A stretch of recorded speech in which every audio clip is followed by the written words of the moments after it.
So are you ready for more? Yes, our next sharer would be someone naman that is already a member of the Truly Rich Club for 2 years now. And now and not just starting, he's already earning through stock market. Ayan, he has a blog. It's entitled trulyrichclubblog.com. Ayan, today to talk about his journey and his victory in the stock market, what he learned, how he did apply it, how does it work for him. Please welcome Mr. Allan Mo. Hi everyone. Well, I'm Allan. Okay. First of all, I'd like to commend you guys na nabanggit ni JD na punong-puno tayo ngayon. You invested your time and money to study stock market and what Marco taught. I'd like to give yourself a warm round of applause. So, moving on, tanong ko lang, no, sino dito yung lumaki na mahilig sa cartoons? Raise your hand. Madami. So, sino lumaki sa generation ng Voltes 5, Dimos? Yan. Yung mga SpongeBob SquarePants. Nako, wala. So, we have an idea, no, sa age natin. And, you know, the thing that attracts us sa cartoons, no, it's the sense of adventure, di ba? So, minsan gusto natin tayo yung character, di ba? So today, I want to give you a chance to become your own cartoon character, di ba? Sa Truly Rich Club, ang sabi nga nila, Brother Bo wants good people to become rich. So, good people, normally, that's us Pinoys, di ba? And what better symbolizes a Pinoy than a Tiponero? So, ito ka. Yeah? So, you're a cartoon character, but napansin ko madaming babae. So, kailangan pantay, no? Yan, dalawa kayo. So, I'd like to share my own journey, no, with investing sa stock market. And, well, I joined 2012, so 2 years na. And it was only during this time kasi I was frustrated with investing in stocks eh. Nagtatry na ako before eh. I work at a bank before and when I invest, pag bumaba yung stocks, nagpapanik ako. May fear eh. Di ko alam kung gaano pa kababa. Then pag umakyat naman, I get greedy. Gusto ko baka umakyat pa, ayaw ko ibenta. Na-experience nyo na ba yan? Meron na bang nag-invest sa stocks? So it's a common theme, di ba? So what happened nung nag-join ako sa TRC? So nung 2012, yung PSE index natin, which is yung indication ng stocks natin, it went up 32.95%. So nakaangkas ako dyan. So from years of being frustrated, I got my first taste of success sa TRC. Monthly pa ako dyan, monthly pa yung membership ko. So what do you think I felt nung nakasakay ako dyan? Siyempre, I was happy. Yeah, happy. So fast forward last year, 2013. From January to May 15 last year, yun yung highest ever for PSE index, no? So, nakaangkas na naman ako. So, ano naman feeling ko? Happy pa rin. Yeah. So, from there, May last year yun, di ba? From there, ano nangyari? So, from there, May 15, December, bumagsak by 20%. So, halos, actually, nung 2013, 1+ % lang yung increase ng PSE index. So what do you think I felt? No, I felt happier. So why? Why? Because the stocks are on sale. So that's the difference nung nag-join ako ng TRC, yung mindset. Kasi kung noon, nakita ko to, benta na ako, papanik, depressed na ako. Then, yun, no, parang sa sulok na lang ako iyak. So ngayon, I'm happier because why? Tingnan mo, May ito, di ba? So, by June, Brother Bo sent this stocks update.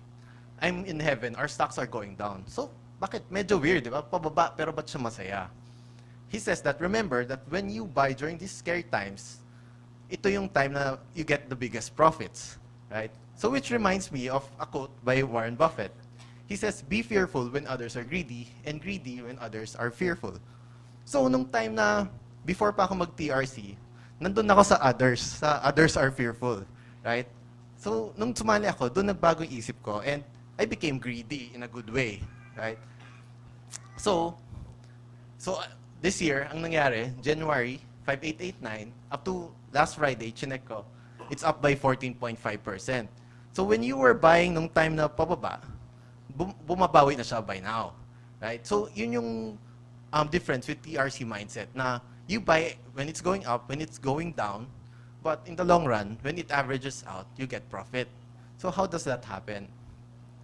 So basically, nung sumali ako sa TRC, napansin ko, Brother Bo and his mentor see things differently. No? Parang yung nakikita ko na pababa yung presyo, nagpapanik ako. Sila naman, nagkakatalon sa, sa saya. Kasi sale nga, di ba? So, parang 3D glasses suit nila. So, that's where I would like to pick up my talk. The 3Ds of investment, TRC style. So, pag nag-join ka na sa TRC, first, you have to have discipline. Kasi nung monthly ako nagbabayad sa TRC, di ba? I have a membership fee. Nalilimutan ko pa rin mag-invest. Nalilimutan ko pa rin mag-stock market kasi di ko naman tinututukan siya araw-araw. Di ba? So, what I do, simple lang. I just put a reminder. Ina-alarm ko lang sa phone ko. Tuwing sweldo na, oh, buy stocks, buy stocks. So, I just base that sa stocks update na binibigay ni Brother Bo. So, I set a reminder, tapos sinusulat ko sa Excel file yung stocks update na binibigay niya. So, if you want a copy of this Excel file, I'll give you instructions on how to do that. Simple lang naman, nililista ko yung stocks na sinasuggest niya, current price, buy below, and target price. Right? So, what I do, sinusort ko yan. Siyempre, gusto ko yung pinakamalaki ang kita. So, susort ko siya. So, you can see, no, the last two stocks, negative na, di ba? Meaning, above buy below na. So, hindi ko na siya bibilhin kasi they're considered expensive. So, yan yung turo ni Brother Bo. So dito ako sa taas. Nakita ko FPH, First Philippine Holdings, ang taas. Ang taas niya. So, do you know yung technical term dyan? Pag mataas yung potential? Would anyone know?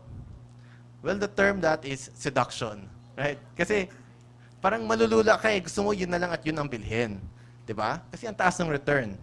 Pero that's where the second D comes in, which is diversification. Kasi paano kung yung FPH lang lagi mo binibili? Diba? Isang stock lang. This happened last year. San Lorenzo gas plant shuts down from fire. That is a power plant by FPH. So, ibig sabihin, maapektuhan yung presyo ng stocks na yon, di ba? So, kung ako, before I joined TRC, sell agad ako. I'll be panicking na. Naku, baka yung kinita ko mawawala. So what happened is, a few days after this, nag-email si Brother Bo. He told us to hold FPH. Email ko talaga yan, yung pangalan ko. And hold FPH, huwag mo na bilhin, huwag mo na ibenta. Kasi, a-analyze pa nila what will happen. So that's just a few days after. So, on June 10, so May 28 yun, di ba? On June 10, he told us to switch from FPH and buy TEL, which is PLDT. So, two things. One, everything is a risk, no, when we invest. So, everything is a risk when we invest. And, hindi natin masabi kung ano mangyayari. So, ito, may safety net tayo when it comes to TRC. Kasi, they're gonna guide us and not let emotion take over. So, tuturuan kanya what steps to do. Actually, with FPH, I have a friend na nag-work as a CPA. He told me, may kakilala ako sa FPH. Sabi niya, no big deal yung power plant. So, napapaisip ako kung ibebenta ko. So, sabi ko, sige, 75% ng stocks ko ibebenta ko for profit na. Then the rest, titignan ko kung aakyat pa. Yun, awa naman Diyos, bumagsak yung FPH. And eventually, hawak ko pa rin siya hanggang ngayon. Then ngayon, kumikita na siya. Kami naman ng friend ko, friends pa rin naman kami, kahit hindi magandang tip niya. And now, he's a member of TRC. So,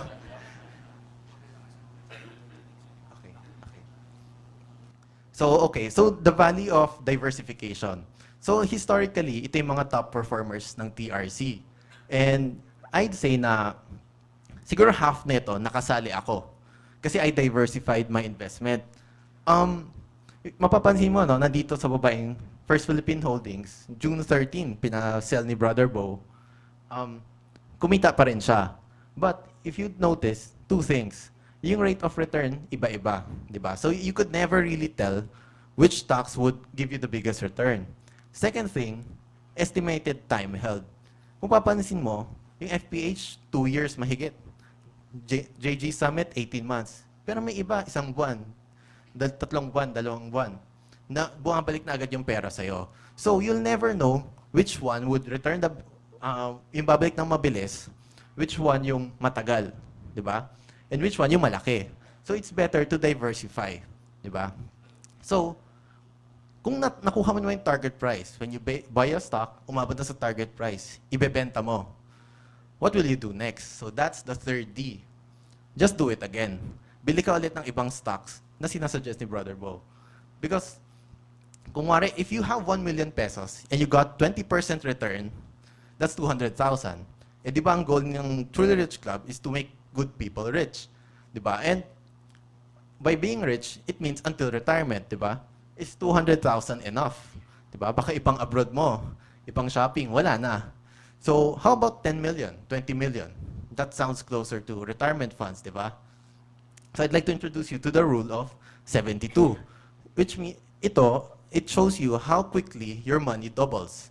For example, 4% interest mo sa time deposit. 72 divided by 4, that's 18, right? So, sabihin natin, age 29, you put it in the 100,000 sa 4% na time deposit, kailan siya magdo-double? When you're 47. Mag-double siya ulit when you're 65. So that's 400,000. For example, sa 12%, which is the average long-term returns of stock market. 100,000, ilagay mo at age 29, it will double in 6 years. 200, 400. By age 65, the same age as the one here in the time deposit, it's 6.4 million.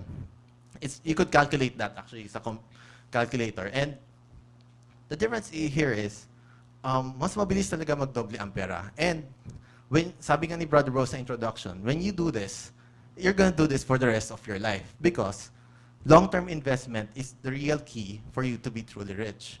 Diba? Actually, I noticed there's a baby here. I guess kung siya nagsimula ngayon, di ba? He'll be the richest among all of us. Kasi ang taga-daming doble sa kanya eh. Di ba? So yeah. So, sabi nga ni Marco earlier, we have to over-benefit. So, I'm gonna give you another D, dividends. Di ba? We notice na yung FPH, 2 years, di ba? 2 years, wala kang return, lugi ka naman. If you notice kanina, may email si Brother Bo, he's saying na, change FPH to TEL, PLDT, right? Ito yung part ng email niya. PLDT gives a very handsome 4.5% dividend each year. So, meaning, on top of yung 30% return mo, every year meron ka pang 4.5% na dividend.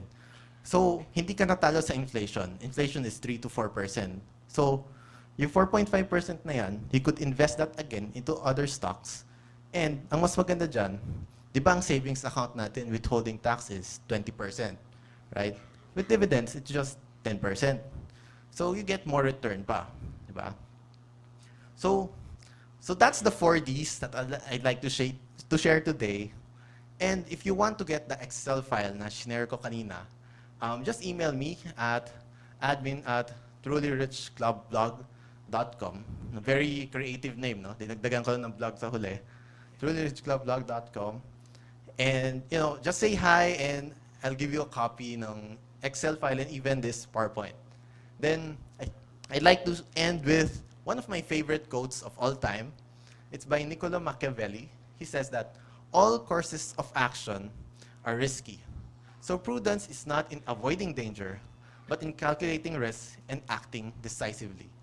Make mistakes of ambition and not mistakes of sloth. Develop the strength to do bold things and not the strength to suffer. Right? So, actually, all courses of action end in action. Not doing anything is also risky as well. Right? So, with that, I'd like to thank my cartoon-loving, risk-taking, and bold action-taking crowd, and wish you a happy adventure and happy investing. Thank you so much, Mr. Allan Ngo. Yan. Na-excite ba kayo lalo mag-invest? Kaya pag bumababa ngayon yung presyo, yan din po ang natutunan ko sa True Rich Club. Dati nagpapanik na ako pag bumababa na yung presyo. Parang nalulungkot ka kasi yung pera mo, makikita mo bumabagsak yung value. Pero actually, that is the time pala to buy and buy and buy. So that when it goes up again, masaya ka na ulit. So, ganun. So, dito naman po sa True Rich Club, we have the benefit of having mentors sending us update. Minsan via email pa yan, very, very updated. as it happens, kung ano po yung kailangan yung maging updated with. So, yun po, we have mentors that will guide you. So, it will be easier for you to invest and earn. So, do you want to learn more?